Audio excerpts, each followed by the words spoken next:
اعوذ باللہ من الشیطان الرجیم بسم اللہ الرحمن الرحیم لعن الذین کفروا من بنی اسرائیل علی لسان داؤد و عیسی ابن مریم۔ بنی اسرائیل میں سے لوگ کافر تھے، وہ ملعون ہوئے، اور داؤد کی زبان پر اور عیسیٰ علیہ السلام ابن مریم کی زبان پر، وَذَلِكَ بِمَا عَصَوا وَكَانُوا يَعْتَدُونَ، اس وجہ سے کہ انہوں نے نافرمانی کی اور وہ زیادتی کرتے تھے۔ قانوا لیتناہون عن منکر فعلوہ، پس یہ لوگ آپس میں ایک دوسرے کو برے کام سے روکتے تھے جو انہوں نے کیا۔ لبئس ما کانوا یفعلون، وقتاً برے تھے وہ افعال جو وہ کرتے تھے۔ ترا کثیرا منہم یتولون الذین کفروا، تو ان میں سے بہت سو کو دیکھے گا کہ لوگوں سے دوستی کرتے ہیں کفروا، جنہوں نے کفر اختیار کیا۔ لبئس ما قدمت لهم انفسهم ان سخط اللہ علیہم وفی العذاب وهم خالدون، اور جو افعال جو ان کی جانوں نے آگے بھیجے، یہ اللہ ان پر ناراض ہوا اور وہ ہمیشہ کے عذاب میں رہنے والے ہیں۔ وَلَوْ كَانُوا يُؤْمِنُونَ بِاللَّهِ، اگر وہ ایمان لاتے باللہ اللہ پر، والنبی اور نبی پر، وَمَا أُنزِلَ إِلَيْهِ اور اس پر جو اتارا گیا الیہ نبی کی طرف، مَتَّخَذُوهُمْ أَوْلِيَاءَ وَلَكِنَّ كَثِيرًا مِّنْهُمْ فَاسِقُونَ،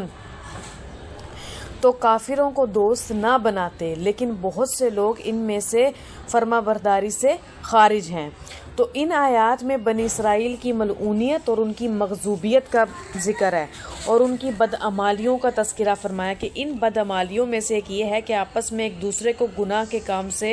نہیں روکتے تھے۔ نبی علیہ الصلوۃ والسلام نے ارشاد فرمایا کہ جب بنی اسرائیل گناہوں میں پڑ گئے تو ان کے علماء نے ان کو منع کیا، وہ لوگ گناہوں سے باز نہ آئے، پھر یہ منع کرنے والے ان کے ساتھ مجلسوں میں اٹھتے بیٹھتے رہے، ان کے ساتھ کھاتے پیتے رہے، اور اس میل جول اور تعلق کی وجہ سے انہوں نے گناہوں سے روکنا چھوڑ دیا، لہٰذا اللہ نے بعض کے دلوں کو بعض پر مار دیا، یعنی یکساں کر دیا، اور ان کو داؤد اور عیسیٰ بن مریم کی زبانی ملعون کر دیا۔ تو اس موقع پر نبی علیہ الصلوۃ والسلام جو ہے نا تکیہ لگائے بیٹھے تھے، تو آپ تکیہ چھوڑ کر بیٹھ گئے اور فرمایا قسم اس ذات کی جس کے قبضے میں میری جان ہے، تم اپنی ذمہ داری سے اس وقت تک سرگردش نہ ہوگے جب تک کہ گناہ کرنے والوں کو منع کر کے حق پر نہیں لاؤ گے۔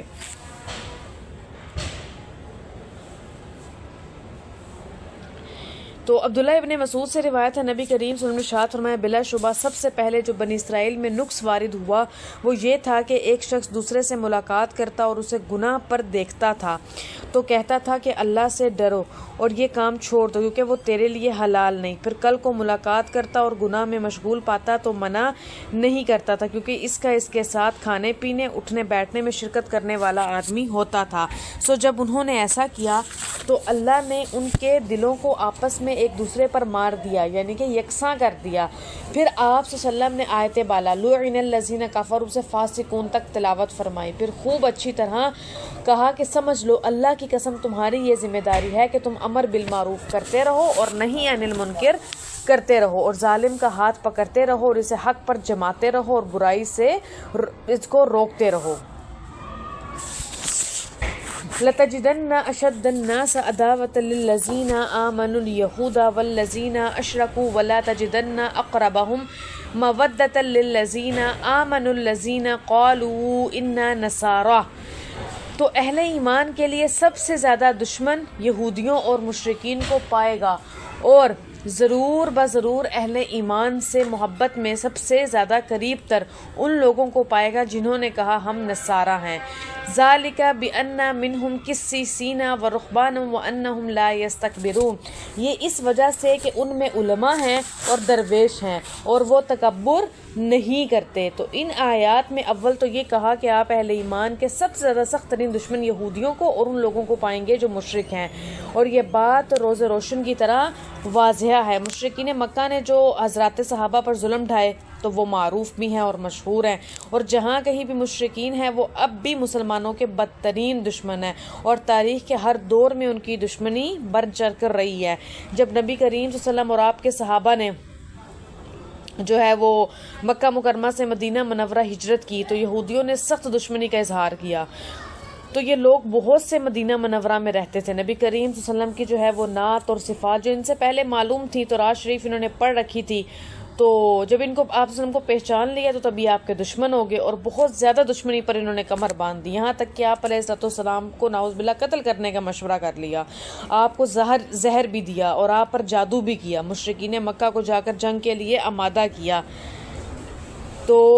کیا اس پر وہ لوگ متعدد قبیلوں کو لے کر مدینہ منورہ پر بھی چڑھ آئے، ٹھیک ہے۔ تو یہاں سے پتہ چلا کہ انہوں نے آج تک دشمنی میں کوئی کسر نہیں چھوڑی، ٹھیک ہے۔ تو نصارہ کی جو ہے اور یہودیوں کی یہ جو لفظشیں تھی کہ وہ نبی علیہ السلام کو تسلیم نہیں کرتے تھے نبی کے طور پر۔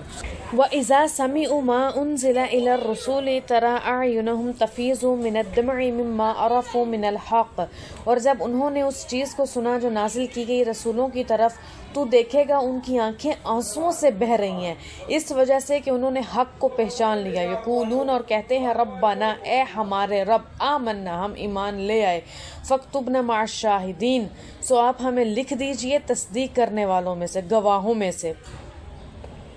وَمَا لَنَا لَا نُؤْمِنُ بِاللَّهِ وَمَا جَاءَنَا مِنَ الْحَقِّ، اور ہمیں کیا ہوا کہ ہم اللہ پر اور حق پر ایمان نہ لائیں۔ وَنَطْمَعُ أَن يُدْخِلَنَا رَبُّنَا مَعَ الْقَوْمِ الصَّالِحِينَ، اور جو ہمارے پاس آ گیا ہم اس بات کی امید رکھتے ہیں کہ ہمارا رب ہمیں نیک لوگوں کے ساتھ داخل کرے گا۔ فَأَصَابَهُمُ اللَّهُ بِمَا قَالُوا جَنَّاتٍ تَجْرِي مِن تَحْتِهَا الْأَنْهَارُ خَالِدِينَ فِيهَا، سو اللہ نے ان کو ان کے قول کی وجہ سے ایسے باغ ثواب میں دے دیے جس کے نیچے نہریں بہتی ہوں گی، خالدین فیہا، اسی میں ہمیشہ رہیں گے۔ وذالک جزاء المحسنین، یہ بدلہ ہے اچھے کام کرنے والوں کا۔ والذین کفروا، اور وہ لوگ جنہوں نے کفر کیا، وکذبوا، اور جھٹلایا، بآیاتنا، اللہ کی آیتوں کو، اولئک اصحاب الجحیم، یہ لوگ دوزخ والے ہیں۔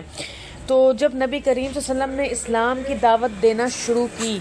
تو جو اہل مکہ تھے نا وہ بتوں کو پوجتے تھے، تو اہل مکہ دشمنی پر اتر آئے، تو نبی کریم صلی اللہ علیہ وسلم کو طرح طرح سے ستاتے تھے، اور جو لوگ اسلام قبول کر لیتے تھے انہیں بھی دکھ دیتے تھے، مارتے پیٹتے تھے، اور صحابہ کرام کو بھی اسی طرح انہوں نے بہت سی تکلیفیں پہنچائیں۔ تو اب اس وقت جو ہے نا جہاں ایمان محفوظ رکھے ہوئے تھے، عافیت کے ساتھ رہنے کا امکان تھا، تو جب یہ حضرات وہاں پہنچے تو اہل مکہ نے وہاں بھی پیچھا کیا،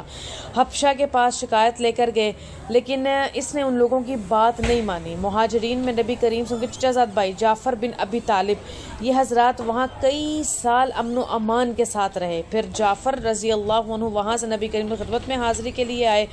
تو جو ہے شاہ حبشہ نے وفد کے ساتھ اپنے بیٹے کو نبی کریم کی خدمت میں بھیجا، تو ان کا یہ وفد 8 آدمیوں پر مشتمل تھا۔ تو نجاشی نے نبی کریم صلی اللہ علیہ وسلم کی خدمت میں تحریر کیا کہ یا رسول اللہ، میں گواہی دیتا ہوں کہ آپ اللہ کے سچے رسول ہیں، اور میں نے آپ کے چچا کے بیٹے کو آپ سے بیعت کر لی اور میں نے اللہ کی اطاعت قبول کر لی، میں آپ کی خدمت میں اپنے بیٹے کو بھیج رہا ہوں، آپ کا فرمان ہو تو میں خود آپ کی خدمت میں حاضر ہو جاؤں۔ پھر اس نے لکھا والسلام علیک یا رسول اللہ۔ تو نجاشی کا بھیجا ہوا یہ وفد کشتی میں سوار ہوا تھا، لیکن کچھ لوگ جو ہے نا سمندر میں ڈوب گئے، لیکن جعفر اپنے ساتھیوں کے ساتھ، جن کی تعداد 70 تھی، دوسری کشتی پر سوار ہوئے اور نبی کریم صلی اللہ علیہ وسلم کی خدمت میں حاضر ہو گئے۔ ان میں جو ہے وہ بہتر حضرات حبشہ جو ہے وہ 8 آدمی شام کے تھے، اور نبی کریم صلی اللہ علیہ وسلم نے اول سے آخر تک سورۃ یاسین سنائی، اور وہ قرآن مجید سن کر رونے لگے اور کہنے لگے ہم ایمان لے آئے، جو کچھ ہم نے سنا ہے یہ بالکل اس کے مشابہ ہے جو حضرت عیسیٰ علیہ السلام پر نازل ہوا تھا۔ اس پر اللہ تعالیٰ نے آیت کریمہ یہ والی نازل کر دی، وَلَا تَجِدَنَّ أَقْرَبَهُمْ مَوَدَّةً لِلَّذِينَ، کہ اس سے معلوم ہوا کہ آیت بالا نجاشی کے بھیجے ہوئے وفد کے بارے میں نازل ہو گئی۔ جن نصارہ نے قرآن مجید سنا اور حق کے پہچاننے کی وجہ سے ان کی آنکھوں سے آنسو جاری ہو گئے، انہوں نے فوراً اپنے ایمان کا اعلان کر دیا اور کھلے دل سے کہنے لگے وَمَا لَنَا لَا نُؤْمِنُ بِاللَّهِ، کہ ہمیں کیا ہوا کہ ہم اللہ پر ایمان نہیں لائیں اور ہم اس پر ایمان نہیں لاتے جو حق کے ساتھ ہم پر آیا ہے، ٹھیک ہے۔ تو ہمارا رب صالحین کے ساتھ داخل فرمائے گا، یعنی محمد الرسول اللہ صلی اللہ علیہ وسلم امت میں شامل فرما دے گا، اور ہمیں جو انعامات بھی ملیں گے ہم بھی ان کے ساتھ شریک ہو جائیں گے۔ تو یہ جو ہے وہ نجاشی لوگوں کا، حبشہ کے لوگوں کا ایک تذکرہ تھا، ان کا ایک واقعہ تھا جو نبی علیہ السلام نے سورۃ یاسین انہیں پڑھ کر سنائی تو وہ اس پر ایمان لے۔ انہوں نے کہا کہ ہمیں کیا ہو گیا ہے کہ ہم اس سب کو سن کر بھی پڑھ کر بھی اس پر ایمان نہیں لاتے۔